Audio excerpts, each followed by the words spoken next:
ॐ शन्नो मित्रशं वरुणः शन्नो भवत्वर्यमा शन्न इन्द्रो बृहस्पतिः शन्नो विष्णुरुक्रमः नमो ब्रह्मणे नमस्ते वायो त्वमेव प्रत्यक्षं ब्रह्मासि त्वमेव प्रत्यक्षं ब्रह्म वदिष्यामि ऋतं वदिष्यामि सत्यं वदिष्यामि तन्मामवतु तद्वक्तारमवतु अवतु माम् अवतु वक्तारम् ॐ शान्ति शान्ति शान्तिः ॐ सहनाववतु सहनौ भुनक्तु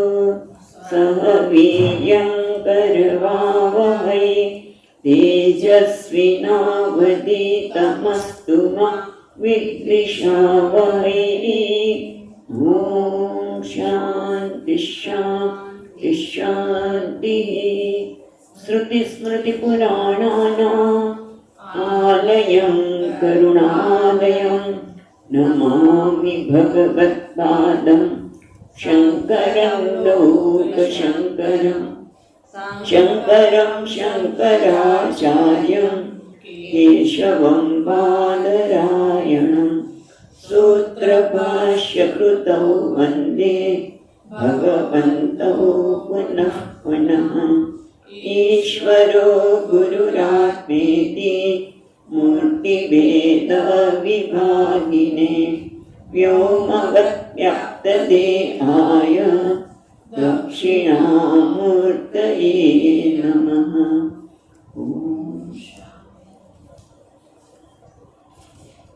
नमस्ते शंकरानंद नमस्ते शंकरानंद गुरुपादाम्बुजन्मने गुरुपादाम्बुजन्मने सविलासमहामोह सविलासमहामोह ग्राहग्रासैककर्मणे ग्राहग्रासैककर्मणे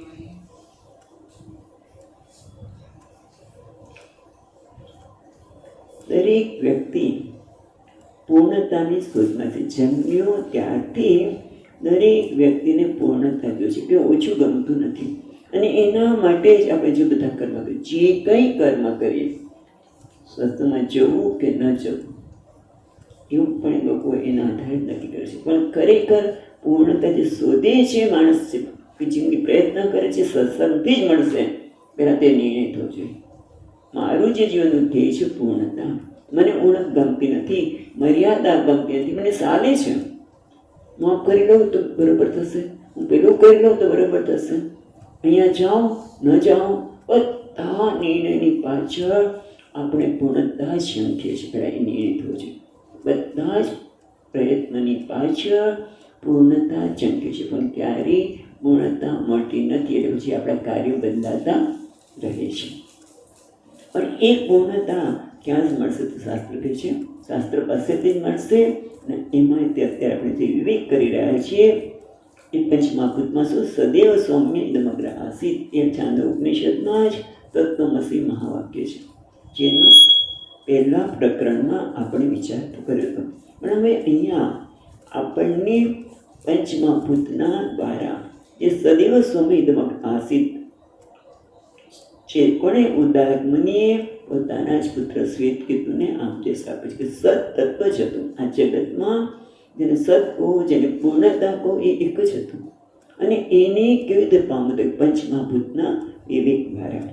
અને એટલા માટે આપણા જગતના જે પદાર્થો છે શબ્દ સ્પર્શ રૂપ રસ અને ગ્રહણ, અને પાંચમાંથી બીજું કોઈ પ્રકારનો જગતનો વિષય નથી, પદાર્થો નથી.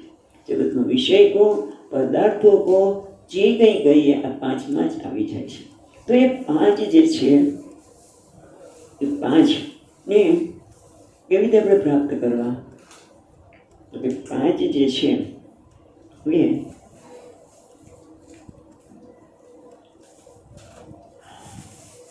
એ પાંચ જે શબ્દ સ્પર્શ રૂપ રસ ગંધમ, એને માટે એ બધા જ પંચમહાભૂતના જ ગુણો છે. આકાશ, વાયુ, પૃથ્વી વગેરે એના જ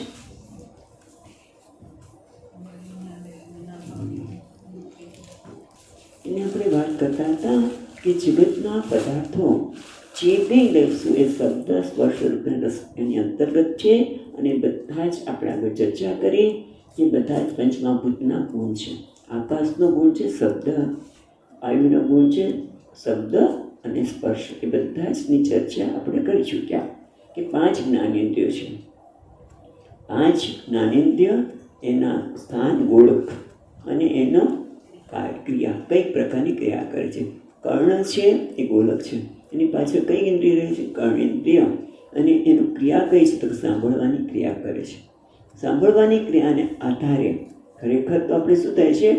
અનુમાન કરે છે કે આપણે સાંભળી રહ્યા છીએ. તો એના માટે શું છે? તો કે આ કાન તો નહીં, પણ એની પાછળ કાન તો હોય છે છતાં સંભળાતું નથી. એટલે કોઈ ઇન્દ્રિય હોય છે, કર્ણેન્દ્રિય, એવી રીતે ચક્ષુન્દ્રિય. એ 5 જ્ઞાનેન્દ્રિયની આપણે ગઈકાલે ત્યાં સુધીમાં વાત કરી. એવી રીતે 5 ક્રિયાને આધારે 5 કર્મેન્દ્રિય છે. એના સ્થાનની પણ વાત કરી કે 5 પ્રકારની ક્રિયા. ભક્તિ, બોલવું, બરાબર? આપણે જોયું ને 5 પ્રકારની ક્રિયા છે. બોલવું, અહીંયા જો કયા શ્લોક છે?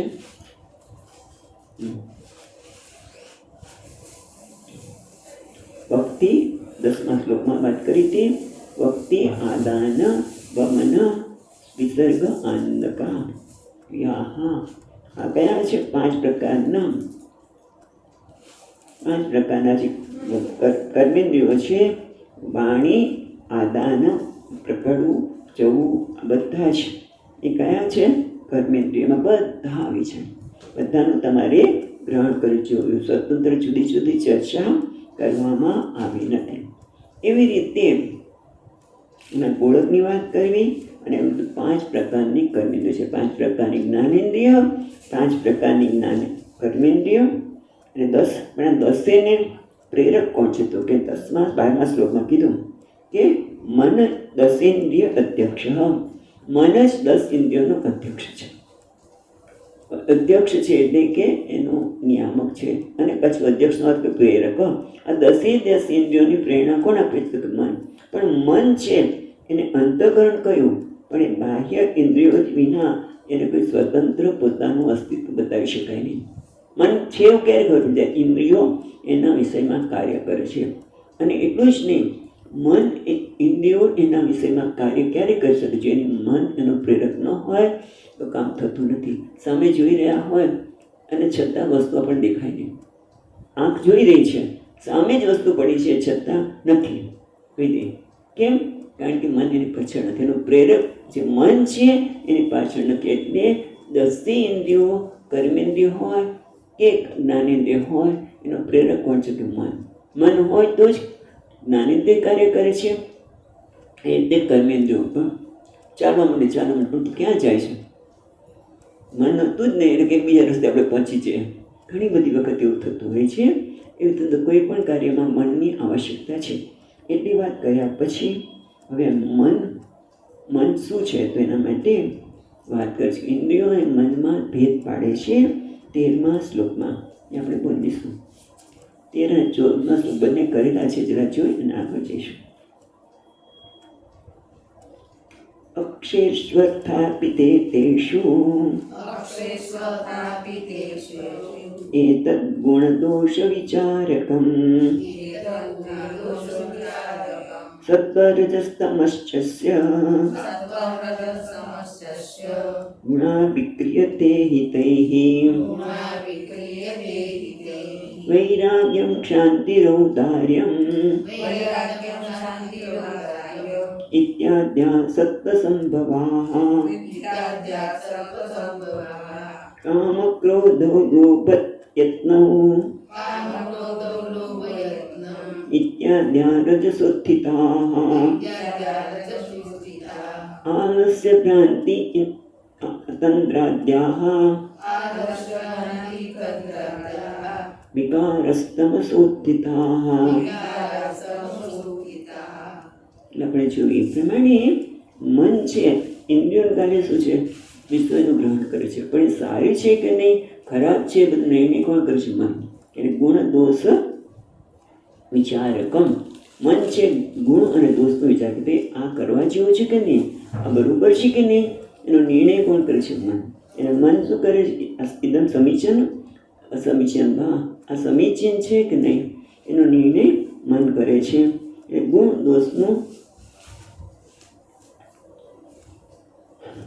દોષનો વિચાર મન કરે છે. બરાબર છે. અને એ ન હોય કીધું ને કે ઇન્દ્રિયો એક જ કામ કરે છે, ઇન્દ્રિયોના વિષયનું ગ્રહણ કરે. આંખ છે રૂપનું ગ્રહણ કરે, કાન છે અવાજનું શબ્દનું ગ્રહણ કરે. પણ સ્વામીજી જે બોલી રહ્યા છે સંભળાય છે, પણ એક ગુજરાતી બોલે છે કે ઇંગ્લિશ છે કે સંસ્કૃત છે, એ નિર્ણય કોણ કરે છે? મન. એ મન છે એ ગુણ અને દોષનો નિર્ણય કરે છે. અને મન છે એ સત્વ રજસ અને તમો ગુણનું બનેલું છે. તે કેવી રીતે ખબર પડે? તો મનમાં ઉઠતી જે વૃત્તિઓ છે એના આધારે નક્કી કરે છે કે આ મનના સત્વગુણ પણ છે, રજોગુણ છે અને તમોગુણ. તો સત્વગુણ છે કેવી રીતે કહેવાય? તો 14મા શ્લોકમાં કહ્યું વૈરાગ્ય. એ વૈરાગ્ય એટલે સામાન્ય રીતે વૈરાગ્યની વ્યાખ્યા વેદાંતમાં અધિકારી માટે કહેતા હોય કે કેવી છે? વૈરાગ્ય એટલે ઇહલોક, આ લોક અને પરલોક માટે કોઈ ઈચ્છાનો ભાવ, વૈરાગ્ય એવું કંઈ કરતા હોય છે. પણ એ વારી આપણે સામાન્ય અર્થ લઈએ તો ક્યાં રાગ અને દ્વેષનો અભાવ, કે આમાં આસક્તિ પણ નથી કે દ્વેષ પણ નથી, એમનો વૈરાગ્ય. અને શાંતિ એટલે ક્ષમા. અને ક્ષમાનું ગુણ બહુ મોટું છે. એના પર આપણા સ્વામીજીની નાનકડી પુસ્તિકા છે, એમાં બહુ સરસ વાત કરી છે કે ક્ષમાનો લાભ આપણે બધાને આપીએ, પણ આપણા કુટુંબના સભ્યોને નહીં. એ જો જરાક કશું કરે તો એના પર તૂટી પડીએ આપણે, અને સ્વીકાર નથી કરી શકતા. કેમ? એની પાસે અપેક્ષા છે. પણ ક્ષમા એટલે શું? બધાનો સ્વીકાર, કુટુંબના સભ્યના વર્તનનો સ્વીકાર અને બીજા કોઈના પણ વર્તનનો સ્વીકાર. એટલે કે એને માફ કરો. બરાબર? ક્ષમા એટલે માફ કરવું. માફ ક્યારે કરી શકીએ? જ્યારે એનો સ્વીકાર કરીએ ત્યારે. હવે આપણી જાતને પણ ક્ષમા આપવી જોઈએ. હા, ઘણી વખત આપણી જાતને પણ આપણે ક્ષમા આપી શકતા નથી, કારણ કે આપણો પણ ઘણી વખત સ્વીકાર કરે હું આવી છું ને આવો છું, મારે આમ કરવું છે, મારે પેલું કરવું જોઈએ, એવું મનમાં થતું હોય છે. ક્ષમા એ પણ જોવા મળે છે. એવી રીતે ઉદારતા, આ બધા જ ગુણો છે સત્વમાંથી ઉત્પન્ન થયેલા સંભવા. હા, મનમાં આ પ્રકારના ગુણો બધામાં રહેલા છે. અને ગઈકાલે વાત કરીએ બધામાં ઓછા બધા માત્રામાં રહેલા જ છે.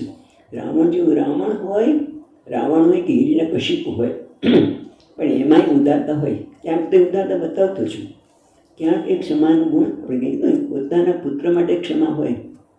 ગમે તો તોફાન કરીને આવ્યા હોય તો કોને તોફાન કર્યું? પાડોશીવાળાના છોકરાને. અમારો છોકરો તો ડાયો છે, ક્ષમા કરી દઈએ. એની એટલે ટૂંકમાં બધામાં ક્ષમા સત્વગુણ છે.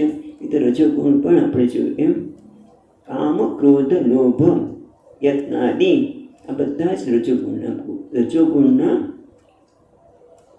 આપણે અભિવ્યક્તિ છે. કામ માટે તો બહુ ચર્ચા થઈ છે. કામ એટલે શું? કામ એસ, ક્રોધ એસ, રજોગુણ સમુદ્ભવ. ગઈકાલે વાત કરીએ. પણ કામના સંદર્ભમાં એક ભાગવતનો શ્લોક યાદ આવ્યો.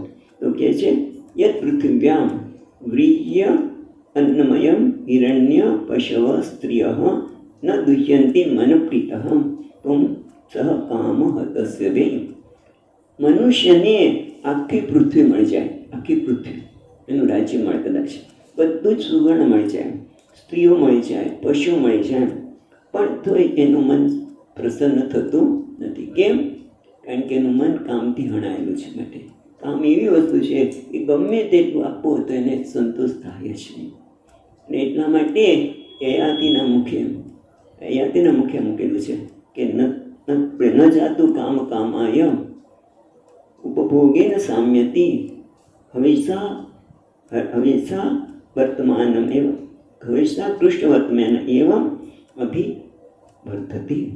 એથી જ કીધું, કારણ કે એને પોતાના પુત્રની યુવાની માગી હતી ને, યાદ આવતો હતો ત્યારે પછી એને 1000 વર્ષ પછી વિચાર્યો કે કામ ગમે તેના પદાર્થો મળે તો એને ક્યારે સંતોષ થતો નથી. તો અગ્નિમાં જેમ ઘી હોમીએ એમ કામના વધતી જાય છે. આ કામને આવી તીવ્ર ઈચ્છા ત્યારે પૂરી ન થાય તો ક્રોધ, અને ક્રોધ તો કેટલા અનર્થ સર્જે છે એની કોઈ હદ જ નથી. ક્રોધમાં કોઈ વ્યક્તિ સામેની વ્યક્તિને મારી પણ નાખે અને પછી આખી જિંદગીને પોતાને જેલમાં સબળવું પણ પોતાના પુત્રને મારે.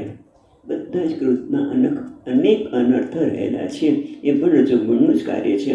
લોભની તો બધાને ખબર છે. યત્ન એટલે સતત કામ કર્યા જ કર તમે.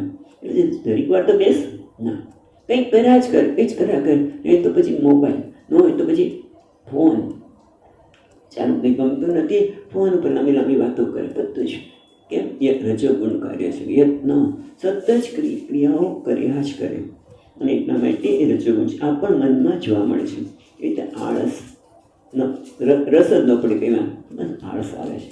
પણ કંઈક કરતો આળસ આવે છે. આળસ પછી એ રીતે ભ્રાંતિ એટલે વસ્તુ જેવી છે ન જાણવી. તંદ્રા આપણે ગઈકાલે વિસ્તારથી વાત કરી હતી. તંદ્રા ઊંઘ આવી અને વગેરે. તંદ્રા વગેરે કે છે. વગેરેમાં શું લઈશું તો કે છે ખોટા નિર્ણય લેવાની શક્તિ. અને માણસને તમો ગુણ હોય એ તો ભૂલી જાય અને કદાચ બહુ લાંબા સમયથી વિચારે ને તોય પછી નિર્ણય લેતો આ ખોટો જ લે. એને કહે છે તમો ગુણ. આ બધું જ આપણે મનમાં જોવા મળે છે. હવે આટલી વાત કરે પડી કે મનની અંદર મન બે કાર્ય કરે છે. એક તો ઇન્દ્રિયોનો પ્રેરક છે, એ ગુણ અને દોષનો નિર્ણય કરે છે અને એની અંદર સત્વર જશે તમોગુણ જોવા મળે છે. તો એ પ્રકારની જે વૃત્તિ ઉઠે છે એ શું ફળ છે? આમ તો અહીંયા એની જરૂર નથી, પણ ગ્રંથકાર છે બધું વિસ્તારથી આવરી લે છે. બધું આપણે કંઈક ભૂલી ગયા હોય તો કદાચ યાદ અપાવી દે અને આપણે આગળ કહે છે. તો કહે છે 15મા શ્લોકમાં સત્વ કંઈ પુણ્ય નિષ્પત્તિ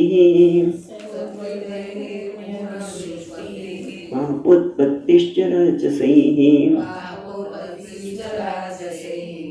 તામસૈર્નોભયં કિંતુ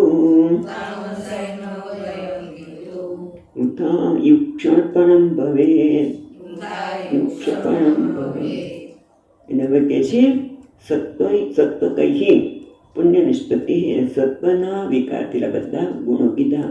ક્ષમા, વૈરાગ્ય, ઉદારતા, પછી અભયમ, સત્વ, સમશુદ્ધિ, બધી જે દેવી સંપત્તિ છે એના સંદર્ભમાં જ્યારે વાત કરી ત્યારે એ શું કરે છે? પુણ્યની ઉત્પત્તિ કરે છે. એનાથી પુણ્યની પ્રાપ્તિ થાય છે. અને રજોગુણ હોય તો શું થાય છે? પાપ નિષ્પત્તિ. રજોગુણ આમ તો જોઈએ કામ, ક્રોધ, લોભ એ ધર્મની વિરુદ્ધ જ કર્મ કરાવે. સત્વગુણ છે ધર્મને આધાર થાય છે ને.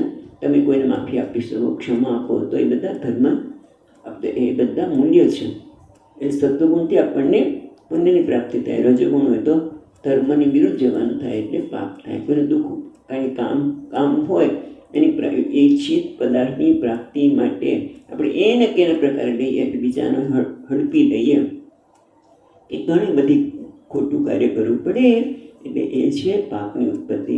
અને તમોગુણ શું કરે છે તો કે છે તમસ ન ભયમ કીધું. પણ તમોગુણમાં તો નથી, પાપે નથી અને પુણ્ય નથી. વાહ, પાપ પણ ન મળે ને પુણ્ય ન મળે તો એ કદાચ તમોગુણી બને શું ખોટું? રજોગુણી બનીએ તો પાપ, તમોગુણી હોય તો સપ્તગુણી હોય તો પુણ્ય. પણ તમસ્યામાં નથી પાપ અને પુણ્ય એટલે તો એ જ્ઞાની જ થઈ ગયો ને. જ્ઞાની શું છે? જ્ઞાની કેવો છે? નિષ્કર્મ. જ્ઞાની કોઈ કર્મ કરતો નથી. ને તમોગુણને કર્મ ગમતું, તમોગુણીને પણ કોઈ કર્મ કરવું ગમતું નથી. તો તમોગુણીને જ્ઞાની એક જ થઈ ગયા. તો પછી તમોગુણી બનવું શું ખોટું? એવો પ્રશ્ન થઈ શકે. તો કે ના, તમોગુણી પાપ અને પુણ્ય નથી તો બરોબર છે, પણ એનું કારણ શું છે? એનાથી મોક્ષ નથી, પણ એ તો કોઈ કર્મ કરતો નથી માણસ. આમ તો કર્મ કરતો નથી અને પછી એનું કારણ બતાવે છે તરત જ. પણ જ્ઞાનીમાં તો શું છે કે એ પોતે જાણે છે કે નૈવ કિંચિત કરોમિતિ, હું કોઈ કર્મ કરતો નથી. અને તમોગુણી તો શું છે? જ્ઞાનીમાં ચૈતન્ય સાથે જોડાયેલો છે. તમોગુણી તો કહેવાય ને જડતાની સાથે પથ્થર કે છે કોઈ પુણ્ય કરતો નથી, પાપે કરતો નથી, જડ પદાર્થ. પણ એનાથી કંઈ બીજો ફાયદો નથી થતો, પણ ખાલી આ વૃથા આયુક્ષપણમ ભવેત. એનું કારણ શું છે?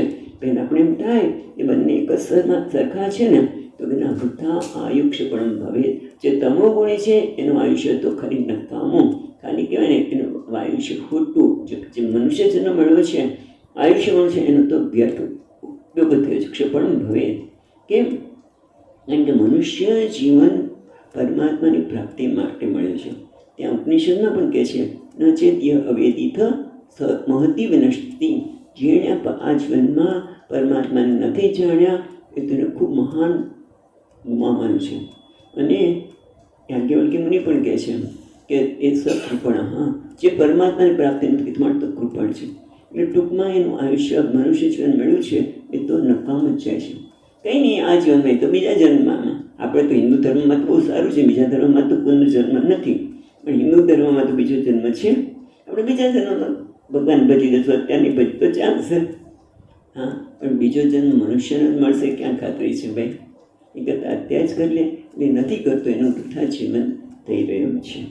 હવે આગળ કહે છે કેમ આજે અવાજ ઘડઘડે.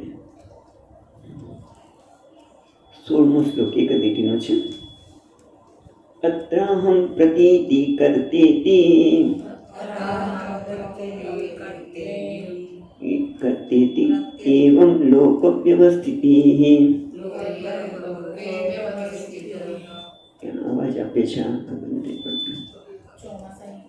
ના ખબર નહીં. ચાલો, જેમ અવાજ આમ જોઈએ તો અવાજ આવે, ખબર નહીં. અહમ અત્ર અત્ર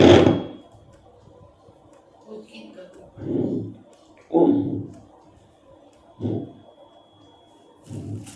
અહમ અત્ર અત્ર અહીંયા એટલે અહીંયા એટલે શું? અત્ર અહમ પ્રત્યયી કર્તા ઇતિ ભવત. અહમ એટલે અહીંયા એટલે શેના માટે કહે છે? જ્ઞાનેન્દ્રિય અને કર્મેન્દ્રિય દ્વારા થઈ રહ્યા કર્મ. અત્ર એટલે અહીંયા એટલે જ્ઞાનેન્દ્રિય દ્વારા અને કર્મેન્દ્રિય અને મન એ બધા દ્વારા થયેલા કર્મ છે. એમાં હું પ્રત્યે જે ઉમેરાય છે, એમાં જ્યારે હું પ્રત્યય અહમ પ્રત્યયી, જ્યારે હું પ્રત્યે ઉમેરાય છે ત્યારે કર્તા ઇતિ લોક વ્યવસ્થિતિ. ત્યારે લોકોમાં એક શું કહે છે? લોક વ્યવસ્થિતિ. લોકોમાં જમે છે કે હું કરતા છું. શ્રોત્રેન્દ્રિય સાંભળવાનું કર્મ કરે છે, તો હું સાંભળું છું, હું સાંભળું છું. જ્ઞાનેન્દ્રિય બરાબર એ કર્મેન્દ્રિય હાથ કંઈક કર્મ કરે છે, હું કર્મ કરું છું, હું રસોઈ કરું છું, હું આ કરું છું. એટલે જ્ઞાનેન્દ્રિય અને કર્મેન્દ્રિય સાથે જ્યારે હું પ્રત્યે જોડાય છે ત્યારે પોતાને એ કરતા એવું માને છે. એવું લોક વ્યવસ્થિત લોકોમાં જોવા મળે છે.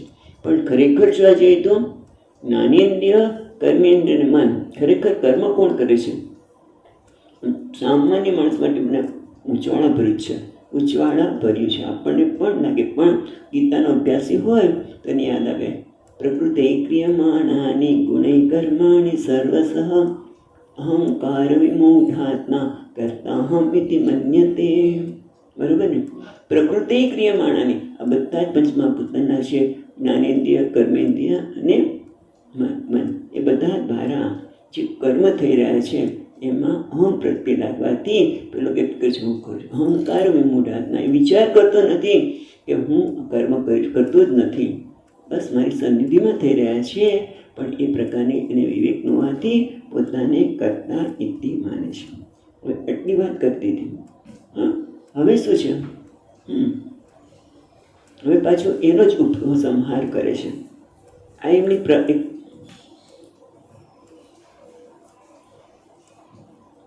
ખોલી ના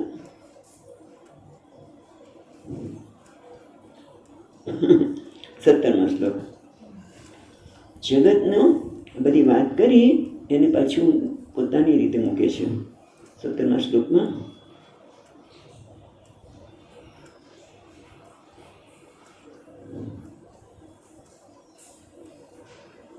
ચાલો 17. સ્પષ્ટ શબ્દાદિયુક્તેષુ ભૌતિકત્વમ ઇતિ સ્ફુટમ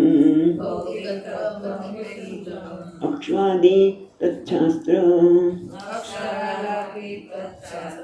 યુક્તિભ્યામ અવતાર્યતામ. સ્પષ્ટ શબ્દાદિષુ યુક્તિષુ ભૌતિકત્વમ ઇતિ ભૌતિકમ અતિસ્ફુટમ. અતિસ્ફુટ સ્પષ્ટ છે.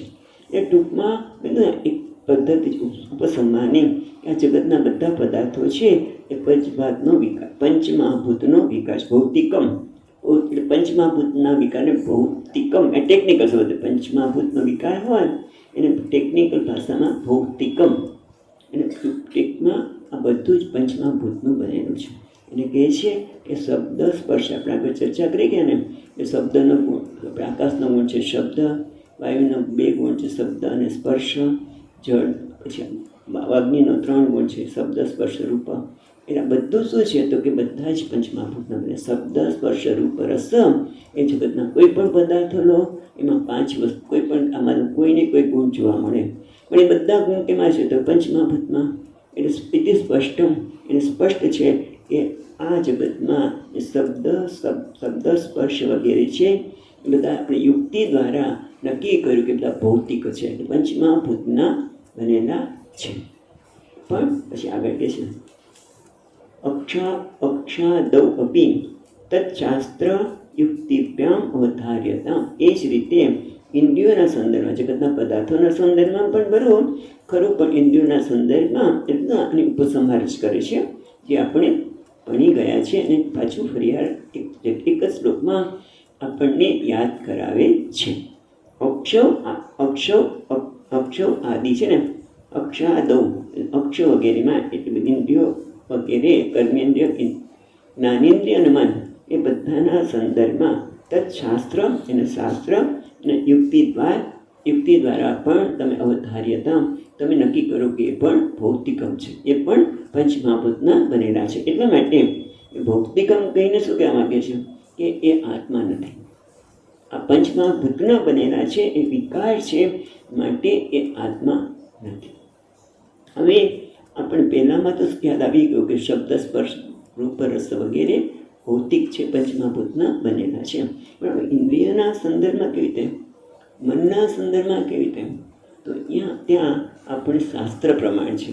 ત્યાં એટલા માટે કે છાંદોગ્ય ઉપનિષદમાં આની બહુ સુંદર ચર્ચા કરવામાં આવે છે. સદૈવ સૌમ્ય ઇદમગ્ર આસીત જે વાત છે ને છાંદોગ્ય ઉપનિષદમાં, બાળક કોને કહે છે? પોતાના પુત્ર શ્વેતકેતુને સદૈવ સૌમ્ય ઇદમગ્ર આસીત ક્યારે કહે છે? જ્યારે છોકરો સ્કૂલેથી આપણે 12 વર્ષ સુધી ગુરુકુળમાં રહીને ભણીને આવ્યો છે ત્યારે એ શું કહે છે? અભિમાની બનેલો છે. ત્યારે એના એ પૂછે છે કે એવું કયું તત્વ છે કે જે જાણ્યા પછી જાણવાનું રહેતું નથી, જે સાંભળ્યા પછી સાંભળવાનું રહેતું નથી? ત્યારે પિતાજી આ વાત કરે છે. એને સમજાવતા ત્યાં 3 તત્વોની વાત કરે છે. આકાશ અને વાયુની વાત નથી કરતા, જે દેખાય છે તેજ, જળ અને પૃથ્વી તત્વની વાત કરે છે. ત્યારે ત્યાં કહે છે અન્નમયમ હિ સૌમ્ય મનઃ. હે સૌમ્ય, આ અન્નથી મન બનેલું છે. આપોમય પ્રાણ. આપ એટલે જળ, એ જળથી જ પ્રાણ બનેલા છે. અને તેજોમય વાઘ, અને આ અગ્નિ છે એ તેજથી વાણી બનેલી છે. એટલે કેવી રીતે? તો પછી આ સમજાવે છે કે અન્નમય સૌમ્ય, એ સૌમ્ય અન્નમાંથી મન બને છે. એટલે ખરેખર તો અન્ન છે એ પૃથ્વી તત્વ, બરાબર? એના 3 છે. એનું સ્થૂળ ભાગ, મધ્ય ભાગ અને સૂક્ષ્મ ભાગ.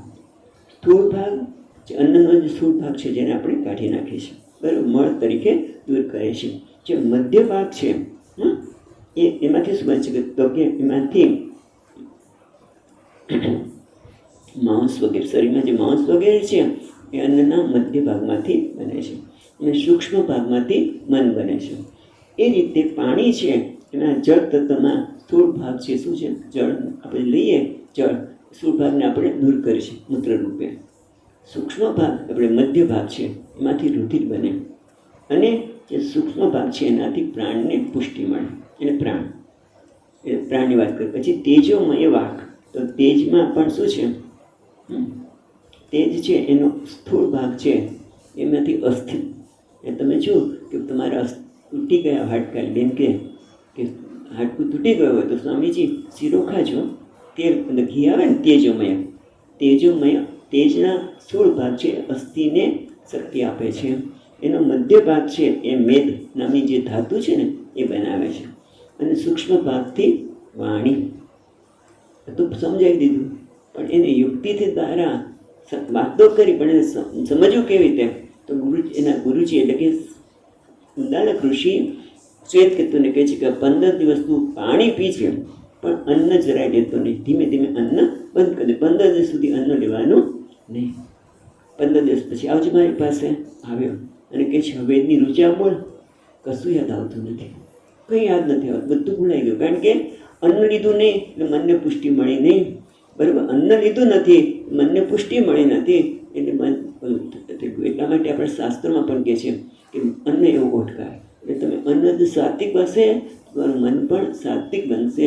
તમે રજોગુણી તમે એવું તીખું તમતું ને ખાટું લેશો તો એ પ્રકારનું મન બનશે. કારણ કે સૂક્ષ્મ ભાગ છે એ મન બનાવે છે, મનને બાપ પડે છે, મનને પુષ્ટિ આપે છે. મન એ પ્રકારના વિચારોની પણ એમાં ઉત્પત્તિ થતી હોય છે.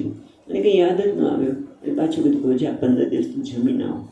15 દિવસ પછી તું મારી પાસે આવજે. પછી કીધું વેદના મંત્રોચ્ચાર બોલો. ફટાફટ બોલવા લાગ્યો. એટલે એનો અર્થ થયું કે મન શેનું બને છે? સૂક્ષ્મ ભાગનું. અન્નમય હિમાના. હા, એટલે અન્નથી મન બને છે. આમ એમને અન્નના સંદર્ભમાં કહ્યું. તો પછી ઇન્દ્રિયોના સંદર્ભમાં કેવી રીતે કહેવું? તો અહીંયા આપણે કહે છે કે અન્નમયમ સૌમ્ય વગેરેની વાત તો કરી, પણ બાકીની જે ઇન્દ્રિયો છે એ ભૂત પંચકમ છે એટલે ભૌતિકમ છે. એ માટે શું કરવું છે? તો અન્વય વ્યતિરિકાભ્યામ અનુવિધાયત્વાત યદ અન્વય વ્યતિરેકેન અનુવિધાયિત્વે તત્ કાર્યમ દ્રષ્ટમ. જેમ કે ઘડો છે, ઘડામાં માટીનો અન્વય છે. માટી ન હોય તો ઘડો હોઈ શકે નહીં. ઘડામાં માટીનો અન્વય છે. એટલે એ રીતે તમે કોઈ પણ ઇન્દ્રિય લો, બરાબર, કોઈ પણ જ્ઞાનેન્દ્રિય છે. તમે જ્ઞાનેન્દ્રિયમાં આપણે શ્રોત્રેન્દ્રિય લઈએ, બરાબર, આંખની ઇન્દ્રિય. તો આંખ માટે કોણ જવાબદાર છે? કયું તત્વ જવાબદાર છે? શ્રોત્રિય ચક્ષુન્દ્રિય છે. તો ચક્ષુઇન્દ્રિય માટે કયું છે? જોવાની વૃત્તિ છે. તો તે આપણે કયું? રૂપ આવે એટલે તેજ આવે ને, અગ્નિ તત્વ. એ ન હોય બરાબર તો આંખ જોઈ શકે. કે અન્વય અને વ્યતિરેક દ્વારા તમે બધા જ ઇન્દ્રિયોનું, કર્મેન્દ્રિયો દો કે જ્ઞાનેન્દ્રિયો, પણ તમે અન્વય વ્યતિરેક દ્વારા તમે નક્કી કરો કે જેમ માટી છે તો ઘડો છે, માટી નથી તો ઘડો નથી. એટલે માટીનો ઘડામાં અન્વય છે. એમ આ પંચમહાભૂતનો અન્વય છે ત્યારે જ એને આપણે જોઈ શકીએ. બરાબર, એટલા માટે તમે અન્વય વ્યતિરેક દ્વારા તમે કહે છે અક્ષાદૌ અપી તત્શાસ્ત્ર યુક્તિભ્યામ અવધારયત. અવધારયત શું અવધારણ કરાવે છે? કે બધા ભૌતિક છે, જેથી એ શું છે? ભૌતિક છે પણ એ સત્તત્વ અંદર નથી. એટલું કહ્યા પછી હવે ભૌતિકમનું વિસ્તારથી વાતો કરી અને પાછું એને આપણે યુક્તિ દ્વારા સમજાવ્યું પણ ખરું. તો હવે શું રહ્યું? તો આગળ કહે છે 18મા શ્લોકમાં. એટલે 18મા શ્લોકમાં હવે સદૈવ સૌમ્ય ઇદમગ્ર આસિત, જે આનો મુખ્ય આ પ્રકરણમાં સદૈવ સૌમ્ય ઇદમગ્ર આસિત એની ચર્ચા કરવાના છે. તો એના સંદર્ભમાં હવે વાત કરે છે. ઇદમ તત્વ શું છે? સદૈવ સૌમ્ય ઇદમગ્ર આસિત. એ સૌમ્ય અહીંયા ઇદમ આ જગતના ઇદમ એટલે આ સદૈવ સૌમ્ય ઇદમ એટલે આ એટલે આ જગત પહેલાં સત સ્વરૂપ હતું એ બધું કીધું ને. પણ ઇદમ એટલે શું? અને આપણે તો આ ગુજરાતી વાંચ્યું, એનો અર્થ વાંચ્યું, પણ એને સમજાવતા કે છે 18મા શ્લોકમાં એકાદશેન્દ્રિયયુક્ત્યા શાસ્ત્રેણાપ્યવગમ્યતે યાવत् કિંચિત વેદ તત્ત્વં યાવत् કિંચિત ભવેત તત્તત ઇદં શબ્દોદિतं જગત ઇદં શબ્દોદિतं જગત. અને કહે છે એકાદશ ઇન્દ્રિયૈ યુક્ત્યા, પછી શાસ્ત્રેણ યાવત કિંચિત અભ્યગમ્યતે. પછી બે જો એકાદશ ઇન્દ્રિયયુક્તા શાસ્ત્રેણ અપી યાવત કિંચિત ભવેત એતદપી ગમ્યતે ઇદં શબ્દોદિત જગત. એ શું કહેવા માગે છે? 10 ઇન્દ્રિયો દ્વારા એટલે પ્રત્યક્ષ અલગ આપણે ઇન્દ્રિયો દ્વારા પ્રત્યક્ષ પ્રમાણ છે, આંખથી દ્વારા રૂપનું જ્ઞાન થાય, કાન દ્વારા શબ્દનું જ્ઞાન થાય છે. જે કંઈ ઇન્દ્રિયો દ્વારા જે કંઈ પ્રમાણ થાય છે બધું શેમાં આવે? ઇદમમાં આવે.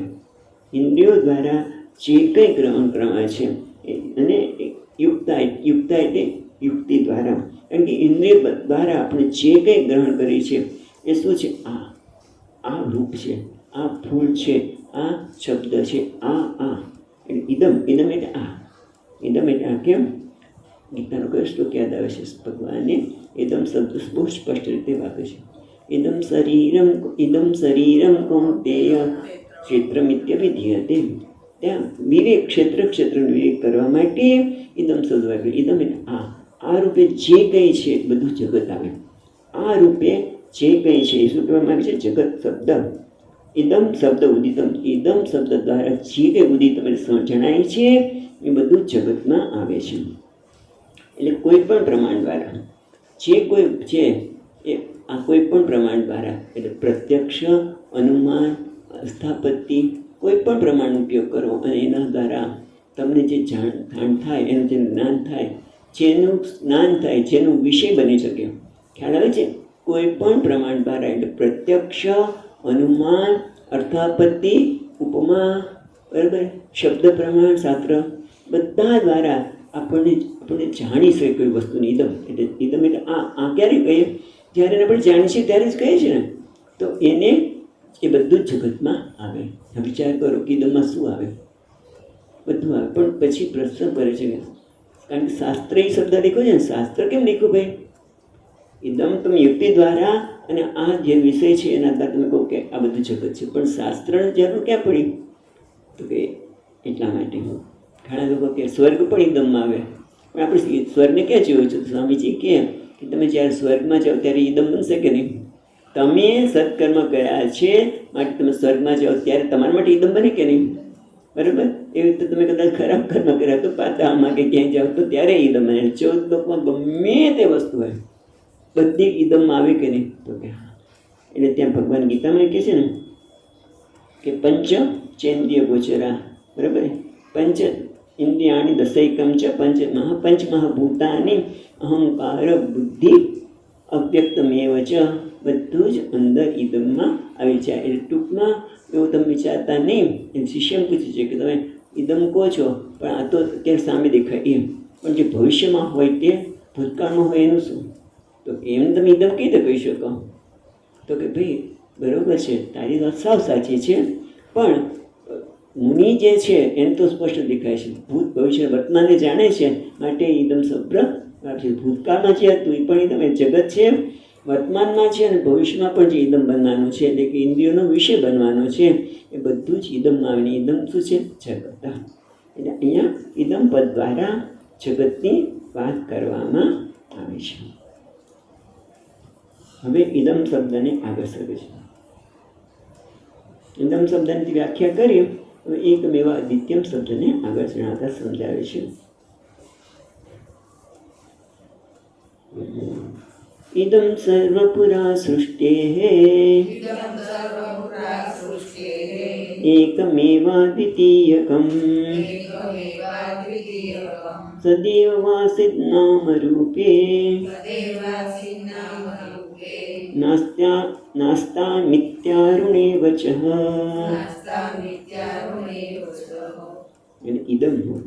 ઇદમ એટલે આ એટલે જે દેખાય છે મૂર્ત અને અમૂર્ત એમાં સમસ્તમ દ્રશ્ય જાતમ ઇતિ અભિપ્રાય. જ્યારે ઇદમ કહે છે, આ કહે છે એટલે જે મૂર્ત રીતે દેખાય છે તે મૂર્ત અને અમૂર્ત જે દેખાતું નથી તે એ બધું જ, એટલે કે જે કંઈ મારા માટે દ્રશ્ય છે જેને હું જાણું છું. દ્રશ્ય એટલે ઇન્દ્રિયોનો વિષય, હું દ્રષ્ટા. દ્રશ્ય જે કંઈ છે એ બધું જ, પછી હું જેમ દ્રષ્ટા કહું છું એમાં પણ દ્રશ્ય જ આવી જશે. પણ દ્રશ્ય જે કંઈ મૂર્ત અને અમૂર્ત છે બધું જ જે દ્રશ્ય છે ઇદમ આવી જાય. ઇદમ સર્વમ બધું છે એટલે જગત પૂરા.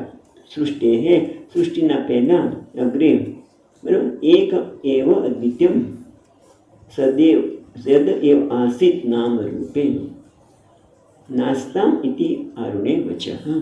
એટલે કહે છે સૃષ્ટિના પહેલાં ઇદમ તરીકે જે મૂર્ત અમૂર્ત જે કંઈ હતું બધું પહેલાં હતું નહીં. સૃષ્ટિ પુરા નાસ્તિક તો ન હતું ક્યાંથી લીધા હતા આપણે પછી જઈએ. એકમેવ અદ્વિતીયમ સત એવ આસીત. સૃષ્ટિના પહેલામાં એક અદ્વિતીય સત એવ હતું. અહીં બે એવકાર છે જો, સદૈવ સૌમ્ય આપણે એકમેવ અદ્વિતીયમ બ્રહ્મ અને સત એવ બે એવકાર છે ને. તો એક એવકાર કયો? સત એવ, સત જ અને બીજો એવકાર છે જ અર્થ નથી થતો, એ આપણે પછીના જોઈશું. પણ એક અર્થ સત એવ, સત પરમાત્મા જ હતું, બ્રહ્મ જ હતું, બીજું કંઈ હતું નથી. કેમ તો કે છે નામ રૂપે સદૈવ આસિત, પછી છે નામ રૂપે નાસ્તામિતિ. નામ રૂપે નાસ્તા, નામ રૂપ ત્યાં હતા અને ન અસ્તિ. તો સૃષ્ટિના પ્રારંભમાં નામ કે રૂપ કંઈ હતું નહીં. એથી આરુણે વચ્ચે, હા આરુણે વચ્ચે એટલે આરુણી, આરુણી એટલે અરુણના પુત્ર. આરુણે હે એ ગોત્રમાં ગોત્ર પણ હોય, અરુણ ગોત્ર અથવા તો આરુણી નામના ઋષિના પુત્ર એટલે અરુણ. અરુણનું આ વચન છે. અથવા તો બીજા શબ્દમાં કહીએ તો ઉદ્દાલક ઋષિને અરુણી પણ કહેવામાં આવતા. ત્યારે આરુણી એટલે ઉદ્દાલક મુનિનું આ વચન છે. ટૂંકમાં ઉદ્દાલક મુનિનું વચન છે એટલે આ શ્રુતિનું વચન છે, શાસ્ત્રનું વચન છે કે નામરૂપ સૃષ્ટિના પ્રારંભમાં હતા ને ફક્ત સત તત્વ જ હતું, પરમાત્મા તત્વ હતું, એ સિવાય કંઈ હતું નહીં. હવે એકમેવ અદ્વિતીયમ બ્રહ્મ કીધું. એકમેવ બ્રહ્મ શબ્દ શું કહે છે? એકમેવ અદ્વિતીયમ સત. તો એવકારનો અર્થ આપણે છ કર્યો, પણ પહેલો એવકારનો અર્થ શું કરવાનો? તો એના માટે પછીના શ્લોકમાં બતાવે છે. વૃક્ષસ્ય સ્વગતો ભેદઃ પત્ર પુષ્પ ફલાદિભિઃ વૃક્ષાંતરા સજાતીયઃ વૃક્ષાંતરા સજાતીયઃ વિજાતીય શિલાદિતઃ.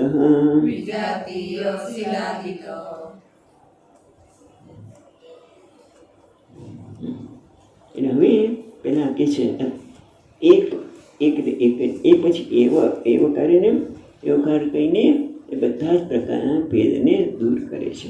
કયા કયા ભેદ છે? તો જગતના 3 પ્રકારના ભેદ છે. એમાંથી એક પણ ભેદ સતમાં નહોતું. કહેવાનું શું છે? સદૈવ સૌમ્ય ઇદમગ્ર આસિત. સત જ હતું, એમાં નામરૂપ તો હતું નહીં. આ જગતમાં જે કંઈ નામરૂપ દેખાય છે એ નામરૂપ એટલે જગત હતું નહીં. એના બદલે અહીંયા ઇદમ એટલે જગત એવું પેલા આગળ કીધું. અને અહીંયા હવે એ જગતને ઇદમ પણ શબ્દ નહીં, પણ કહે છે નામરૂપ રૂપે હતું નહીં. તો શું ત્યારે નહોતું એટલે શું કહે છે? એ કોઈ પણ પ્રકારના ભેદ પણ ત્યાં જોવા મળતા નથી. તો કયા પ્રકારના ભેદ છે? તો કે સજાતીય, વિજાતીય અને સ્વગત ભેદ. અહીંયા વ્યાખ્યા આપી. સજાતીય એટલે સ્વસ્મિન એવા વસ્તુની ગતઃ ભેદ. પોતાનામાં જ રહેલા ભેદને સજાતીય ભેદ એવું કહેવામાં આવે. સ્વસ્મિન પોતાનામાં જ રહેલા ભેદને સજાતીય ભેદ કહેવાય છે. જેમ કે અહીંયા દ્રષ્ટાંત તેમણે આ રીતે આપ્યું કે વૃક્ષસ્ય સ્વગતો ભેદ. સજાતીય ભેદની વાત કરી છે અને આપણે વાત કરી છે સ્વસ્મિન એવા. સ્વસ્મિન એ પોતાની અંદર રહેલા ભેદને સ્વગત ભેદ કહેવાય. પોતાની અંદર રહેલા ભેદને સ્વગત ભેદ કહેવાય. અને એ ભેદનું નામ કેવી રીતે દ્રષ્ટાંત આપ્યું કે વૃક્ષની અંદર રહેલા ભેદને, એટલે કે પત્ર પુષ્પ ફલાદિભિઃ. વૃક્ષ એક છે, પણ એ વૃક્ષની અંદર ડાળખા છે, પાંદડા છે, ફૂલ છે, ફળ છે, એ બધા કહેવાય સ્વગત ભેદ. સ્વગત ભેદ કહેવાય. અર્થાત આપણું પ્રસિદ્ધ દ્રષ્ટાંત આપણું સ્વગત ભેદનું શું છે કે આપણું શરીર, વ્યક્તિ એક જ છે, પુરુષ કે સ્ત્રી ગમે તે કહો, પણ એમાં હાથ, પગ, મુખ એ બધા ભેદ તો છે. હાથ તે કાર્ય કરી શકે છે, પગ નથી કરતો, પગ કાર્ય કરે, હાથ નથી કરી શકતો.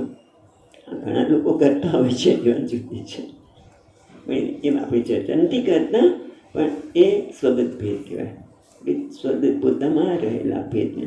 પછી કે સજાતીય ભેદ એટલે પોતાની જાતિમાં રહેલો ભેદ. તો અહીંયાથી વૃક્ષાંતરમ, બીજી લીટીમાં વૃક્ષાંતરા સજાતી. બે વૃક્ષ હોય, એક પીપળાનું વૃક્ષ છે, એક આંબાનું વૃક્ષ છે. વૃક્ષ તો એક જ છે, જાતિ એક છે, પણ એમાં ભેદ છે. કયો? તો કે આ પીપળાનું વૃક્ષ છે, આંબાનું વૃક્ષ છે, આ વડનું વૃક્ષ છે. એમાં સજાતીય પોતાની જાતિમાં રહેલો ભેદ.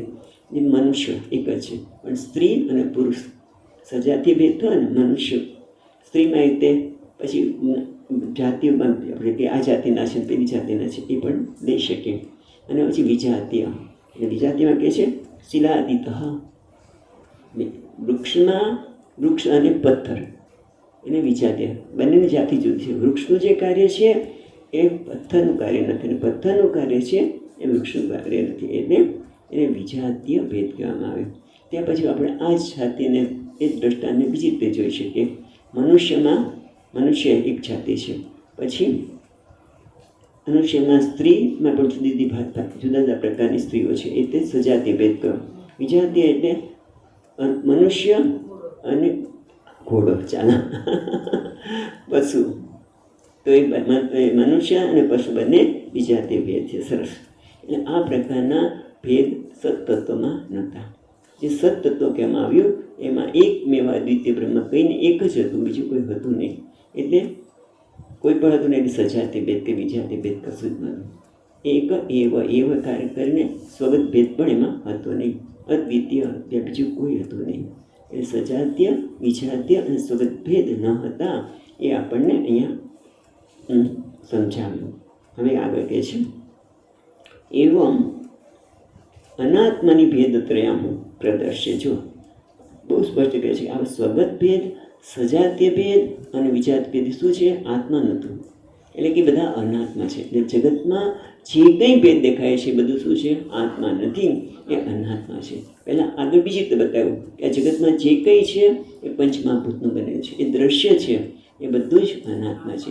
એ જે ઇદમ છે એ અનાત્મા છે. જુદી જુદી રીતે આપણને વિવેક બતાવે છે કે જેથી આપણે સત્તત્વને જાણીશું. પરમાત્મા તત્વને જાણી. પરમાત્મા શું છે? તો કે સજાતીય, વિજાતીય કે સગત ભેદ એનામાં નથી, એટલે અનાત્મા છે બધા. અત્ર એવમ અનાત્માની ભેદત્રયમ પ્રદર્શ્ય સદ્વસ્તુની પ્રશસ્તમ તદ્ભેદત્રયમ શ્રુતિ પદત્રયેણ નિવારયતિ. હવે આગળ જોઈએ 21મા શ્લોકમાં તથા સદ્વસ્તુનો ભેદ ત્રયમ પ્રાપ્તમ નિવારયતે એક્યાવતારણે દ્વૈત પ્રતિષેધૈસ્ત્રીભિર્ક્રમાદ. ઓકે, આપણે કાલે જોઈશું. પૂર્ણમદઃ પૂર્ણમિદં પૂર્ણાત પૂર્ણમુદચ્યતે પૂર્ણસ્ય પૂર્ણમાદાય પૂર્ણમેવાવશિષ્યતે. ઓમ શાંતિ શાંતિ શાંતિ. શંકરં શંકરાચાર્યં કેશવં બાદરાયણં સૂત્રભાષ્યકૃતૌ વંદે ભગવन्तौ પુનઃ પુનઃ. ઈશ્વરો ગુરુરાત્મેતિ મૂર્તિભેદ વિભાગિને વ્યોમવત્વ્યાપ્તદેહાય દક્ષિણામૂર્તયે નમઃ. ઓમ શાંતિ શાંતિ શાંતિ. હરિ ઓમ. શ્રી ગુરુભ્યો નમઃ. હરિ ઓમ.